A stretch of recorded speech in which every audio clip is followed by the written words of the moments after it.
Assalamualaikum. Hai Happy Family. Jangan lupa like, comment, and subscribe. Happy watching. Assalamualaikum warahmatullahi wabarakatuh. Halo semuanya. Perkenalkan, nama saya Sofha. Di sini saya nggak sendirian. Saya ditemani oleh Bu Hani. Assalamualaikum. Bu Hani, kabarnya baik? Alhamdulillah Mbak Sofa. Gimana Mbak Sofa, sehat? Alhamdulillah sehat Ibu. Teman-teman, Bu Hani ini adalah Kepala Sekolah TK Islam Al-Azhar 13 Rawamangun dan beliau juga sebagai konselor. Bu Hani, aduh kita mau berbincang-bincang nih Bu Hani. Gimana nih? Iya. Bu Hani kan sekarang tuh lagi viral ya Bu ya di media sosial tentang kasus penculikan anak. Nah, karena berita itu viral, orang tua tuh jadi waspada Bu terkait hal tersebut gitu ya. Menurut Bu Hani bagaimana sih pendapat Bu Hani mengenai kasus yang lagi viral ini Bu? Ya baik, memang akhir-akhir ini ya berita cukup menakutkan untuk orang tua murid maupun orang tua di rumah.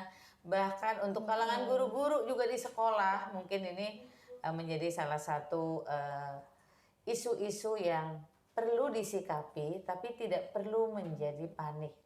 Karena kan sebagian juga hoax ya, tapi walaupun ini menjadi kewaspadaan bersama, tapi ini adalah terlihat dari relasi dan ikatan sosial masyarakat yang sudah mulai berubah. Kurang aware ya Bu ya. Betul, karena mungkin kemajuan teknologi telah mengubah cara pikir dan bekerja. Kemudian sifat individualisme juga semakin tinggi, sehingga khususnya di daerah perkotaan seperti di Jakarta ini, masyarakat yang beragam ini mobilitasnya cukup tinggi. Sama tetangga nggak kenal dong Mbak Sofa ya. Jadi ketika melihat anak tetangga dengan siapa, tetangga sebelah rumah juga tidak kenal. Cuek aja ya Bu. Nah ini kan rasa jadi kurang aware tadi terhadap lingkungan dan tidak saling mengenal. Kemudian informasi penculikan di media ini juga menjadi rasa ketakutan masyarakat semakin tinggi. Ini sebetulnya perlu tabayun, ayah bunda di rumah. Hal ini tetap harus disikapi sebagai bahan refleksi masyarakat untuk lebih waspada, ya, dengan meningkatnya kesadaran jika keamanan lingkungan ini menjadi tanggung jawab kita bersama. Oh iya. Apa sih Bu yang menjadi faktor anak kecil jadi korban penculikan? Kan sekarang anak kecil nih semuanya yang jadi korban penculikan, kenapa enggak orang dewasa gitu? Iya, kalau orang dewasa mungkin udah kenal ya, Mbak Sofa mau diajak nggak mau dong gitu. Baik, ini yang menjadi faktor cukup besar kalau saya lihat ini adalah faktor ekonomi dan pengasuhan. Jadi kebutuhan ekonomi keluarga yang cukup tinggi, di mana mencari sumber penghasilan keluarga juga semakin sulit, belum lagi tingkat kebutuhan yang semakin besar, sehingga sebagian masyarakat mengambil jalan pintas ketika ada tawaran penjualan anak ataupun organ tubuh itu langsung wah ini kesempatan untuk cari uang, sehingga jalan pintas itu diambil oleh sebagian orang untuk bisa menyelesaikan masalahnya dia saat itu untuk mencari ekonomi, mudah tergiur ya. Yang kedua, pengasuhan yang longgar nih, ayah bunda di rumah. Tolong ini juga harus disikapi bagaimana supaya anak tidak mudah dibujuk orang dan menuruti perintah orang, mudah diintimidasi, nggak punya strategi untuk perlawanan gitu. Walaupun anak kecil itu bisa, sedini mungkin kita harus mulai kenalkan pada anak-anak untuk bagaimana keamanan pada diri sendiri. Lalu menurut Ibu tindakan apa yang harus dilakukan sekolah untuk mencegah kasus penculikan anak ini? Baik, untuk teman-teman, guru-guru maupun seluruh warga sekolah ini, sekolah juga memiliki peran dalam pengawasan dan menjamin keamanan anak-anak ya di lingkungan sekolah khususnya. Sekolah bisa membuat aturan siapa saja yang boleh menjemput.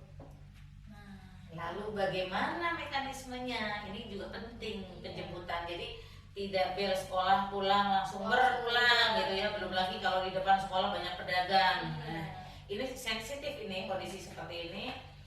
Jadi harus memastikan ketika keluar anak itu sudah dengan penjemputnya. Gimana Bu kalau yang ngejemputnya bukan orang tua, Nah, selain orang tua? Ya memang begini, karena kasus ini memang menjadi tanggung jawab bersama ya, keluarga, masyarakat, dan pemerintah. Ini sekolah harus mempunyai mekanisme penjemputan itu. Kalau dijemput orang lain harus pengetahuan gurunya. Misalnya dijemput tiba-tiba omnya, ya sekarang kan semua bisa memberitahu ya, lewat WhatsApp atau telepon, sampaikan pada gurunya mohon izin hari ini yang menjemput omnya gitu. Jadi ini semua juga strategi untuk mencegah. Kemudian bekali anak-anak dengan doa Bapak Ibu. Bekali anak-anak kita setelah melangkah dari rumah, dan ajarkan mereka untuk doa keluar rumah dan zikir pagi. Dan tanamkan anak-anak bahwa zikir ini berguna untuk membentengi diri anak-anak masing-masing.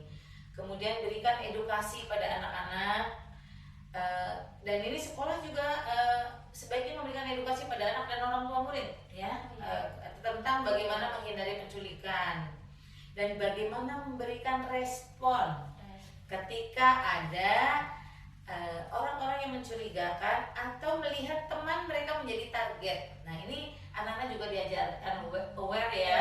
Oke. Kemudian memperketat tadi mekanisme penjemputannya. Mungkin kalau kami tuh pakai ID card ya, penjemputan tuh pakai ID card. Kalau nggak dibawa ID cardnya nggak pulang.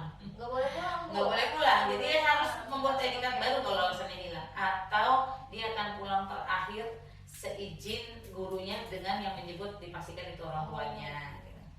Kemudian sekolah bisa memanfaatkan CCTV. Sekarang nggak mahal ya CCTV. Bisa dipasang di seluruh lingkungan sekolah sebagai alat bantu pengawasan keamanan. Ini juga kami lakukan karena ini juga membantu pihak keamanan atau security sekolah. Kemudian kami memisahkan pintu kedatangan dan pintu pemulangan, apalagi jika sekolahnya ada 2 shift nih.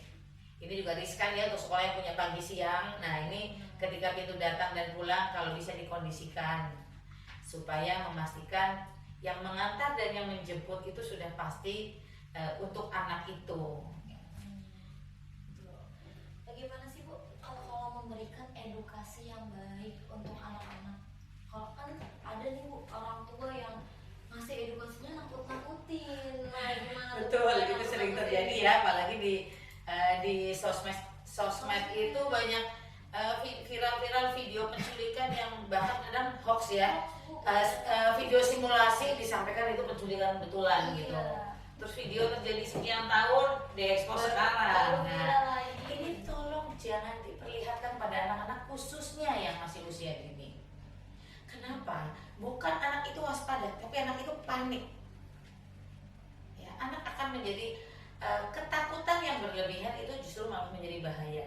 Bisa jadi malah anaknya nggak mau sekolah, anaknya nggak mau keluar rumah, curiga bahkan pada keluarga yang lain, misalnya di luar keluarga inti. Ini justru akan membuat masalah baru ya. Jadi berikan edukasi yang sesuai dengan usianya, misalnya diberikan video animasi bagaimana cara mencegah, misalnya katakan tidak, aku tidak mau, atau teriak jika ada orang memaksamu gitu. Ini kan banyak video-video animasi ya, baik produksi Indonesia maupun produksi dari UNICEF itu juga ada beberapa, dan ini kami berikan juga pada anak-anak. Kemudian berikan pengarahan, misalnya, nah kalau ada orang yang nggak kenal, tanya nama mama, nanya nama kamu, nama ayah, terus nanya nomor telepon, jangan diberikan ya. Jadi orang yang tidak kenal atau kata orang asing itu bisa disampaikan. Kemudian kalau diajak orang yang nggak kenal, mau dikasih permen ataupun dikasih mainan ya, atau uang ya, biasanya anak-anak yang sudah agak besar diiming-iming uang itu jangan mau ya. Nah itu dengan informasi yang itu jangan mau, nanti kamu diculik. Wah itu ya jadi takut. nanti bisa jadi pas kakeknya kasih uang, aku mau diculik. Iya ini. Kemudian dimanapun berada ayah dan bunda, kalau bawa pergi anak-anak atau bermain di ruang-ruang publik, pastikan anak-anak berada dekat dengan kita, dengan orang tua. Ketika ibu guru mengajak anak-anak keluar juga pastikan mengajak field trip biasanya ya, pastikan ini pengamanannya juga cukup ya. Dan inilah perlunya misalnya pihak sekolah ketika membawa kegiatan anak-anak di luar sekolah itu hanya dengan orang-orang yang sudah ditunjuk sebagai petugas ya, jadi ini menjadi keamanan yang lain. Kalau anak usia dini itu boleh gak sih Bu diajarkan kayak silat kayak gitu Bu, seni bela diri, boleh gak Bu? Boleh, selagi bela diri yang diberikan sesuai dengan usianya. Masing-masing bela diri punya standar ya. Ini boleh untuk usia 3 tahun, ini untuk 4 tahun, ini untuk hanya untuk SD ke atas. Nah ini juga harus diberikan. Dan jangan lupa berikan edukasi dulu bahwa bela diri itu untuk membela diri kamu ketika ada bahaya, bukan untuk bermain pukul-pukulan dengan teman. Ini Biasanya ada yang sering salah menggunakan ya Bu? nah merasa jagoan gitu ya, atau baru mencoba dia coba ke orang lain. Ke temennya Iya. sendiri. Iya, biasanya guru-guru di sekolah atau pelatih-pelatih bela diri itu sudah memberikan edukasi lebih dahulu, tapi ini juga perlu bantuan orang tua di rumah karena ada kontrol itu kan lebih maksimal ya. Ya, dan mungkin perlu anak-anak juga kalau misalnya sudah bahaya cukup tinggi, sampaikan nak, kalau ada orang paksa tarik tangan kamu boleh gigit. Boleh gitu. Nah, misalnya ada orang memaksa dalam arti sudah dipeluk dengan paksa sama orang gigit atau kamu teriak, itu juga diberikan saja informasinya sehingga anak kuat tapi mental dia juga tidak penuh dengan ketakutan gitu. Kalau di TK sendiri bagaimana Bu mekanisme penjemputan anak sekolah? Kami di TK Islam Al Azhar 13 Rawamangun memberikan SOP atau standar operasional di mana orang tua menjemput harus tepat waktu, kemudian membawa ID card.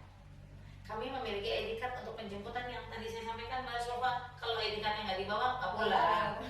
Atau kalau memang hilang, orang tua bisa menghubungi bagian administrasi untuk membuat ulang ID cardnya. Dan jika ID cardnya pulang bersamaan dengan misalnya pengasuh atau sopir yang sudah keluar dari rumah, infokan Ke pihak sekolah. Iya, pihak sekolah. Jadi nanti untuk berikutnya dipastikan yang menjemput itu bukan mereka yang sudah tidak menjadi bagian dalam keluarganya. Kemudian penjemput juga hanya sampai pada gerbang saja, tidak masuk ke pintu utama dan tidak masuk di area sekolah. Area sekolah. Iya. Tuh teman-teman bisa dicontoh ya cara penjemputan di TK Al Azhar 13 ini. Lalu Ibu kasih tips-tips dong Bu untuk para orang tua nih Bu, biar mencegah kasus penculikan anak ini Bu. Ya, ayah bunda, untuk para orang tua di rumah ataupun anggota keluarga yang saat itu menjadi bagian dari keluarga inti di rumah, sama-sama anak-anak kita jaga dan kita berikan edukasi bahwa bagaimana cara menghindari dan memberikan respon jika mereka atau ada orang yang mencurigakan ya, itu diberikan edukasi pada anak-anak. Kemudian berhati-hati tadi dengan informasi pribadi. Tapi kalau ditanya ibu gurunya atau ditanya omnya, biasanya di keluarga anak-anak ditanya ya namanya siapa, ayahnya siapa. Nah itu bagus untuk mengetahui identitas diri, tapi tidak mudah memberikan identitas diri pada orang lain. Yang nggak dikenal ya. Betul. Kita bisa menggunakan kata orang asing atau orang yang tidak dikenal. Nah, kemudian jangan berpisah dengan anak di ruang publik. Untuk ayah bunda, ini jangan sibuk dengan handphone ketika di tempat publik sampai lupa anak-anaknya bermain sendiri. Kemudian jangan meninggalkan anak-anak sendirian juga. Dan berhati-hati dengan internet. Nah ini ayah bunda untuk yang putra putrinya sudah bisa bersosmed, hati-hati dengan internet. Anak-anak kadang-kadang senang dengan teman baru. Teman di internet itu bisa saja mengaku dia masih seumuran, tapi ternyata orang dewasa yang berniat jahat, seolah-olah baik. Nah, ini juga biasakan, makanya perlunya kedekatan, komunikasi orang tua, ayah, bunda dengan anak-anak, supaya tahu hari ini dengan teman siapa, dan ajak dari awal anak-anak untuk kita diizinkan membuka sosmednya. Tapi berikan ruang privasi iya, tapi kita diberikan akses untuk ini ya, biasanya orang tua anak-anak nggak mau kan, orang tuanya kepo gitu kan. Tapi ini sebetulnya ada sisi keamanan, karena anak-anak kadang nggak tahu bahaya. Bahkan sempat viral juga, merasa dia sebagai guru les bisa bantu ngajarin gitu, lama-lama ngajak ketemuan. Nah ternyata identitasnya beda, dan ini ternyata orang berniat jahat. Ini juga edukasi ini disampaikan juga pada anak-anak. Kemudian berkoordinasi dengan pihak sekolah ya Bapak Ibu, supaya ketika anak-anak di sekolah jangan lupa save nomor handphone guru-gurunya. Ketika ada informasi, dengan segera dan secepat mungkin bisa berkomunikasi dengan pihak sekolah, dan memastikan bahwa anak Anda dalam keadaan aman. Menjaga pengawasan di rumah. Jika ada orang-orang asing yang berkeliaran dekat rumah, ayah bunda bisa melaporkan pada keamanan setempat ya, atau pihak kepolisian kalau terlihat cukup intens dan mencurigakan. Dan yang terakhir dan sangat penting Pak Ayah Bunda tadi yang saya ucapkan pertama, bekali anak-anak kita dengan doa dan ajarkan dzikir pagi. Kenapa? Anak-anak akan tahu dan akan merasakan, dan ini insya Allah bekal yang luar biasa, yang di luar jangkauan manusianya. Nah, kita minta pada Allah supaya anak-anak kita selalu dalam keadaan selamat dan terlindungi. Oke, baik ayah bunda semuanya. Apabila ada pertanyaan, boleh ya pertanyaannya ditulis di kolom komentar. Tapi sebelum nulis pertanyaan, jangan lupa like and subscribe YouTube Yapi Al Azhar